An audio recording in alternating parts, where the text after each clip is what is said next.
Magandang hapon, tuloy-tuloy ang balitaan dito sa News TV Live.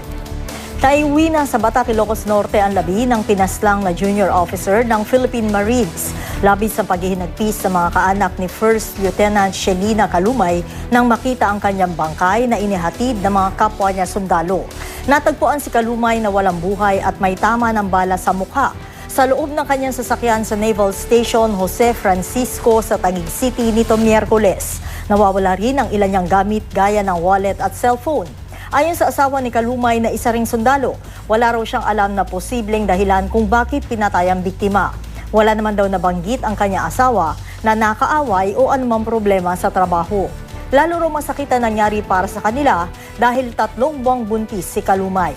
Nakatakda siyang ilibing sa susunod na linggo sa Batac. Patuloy naman ang investigasyon sa insidente ng Philippine Navy at ng Philippine National Police.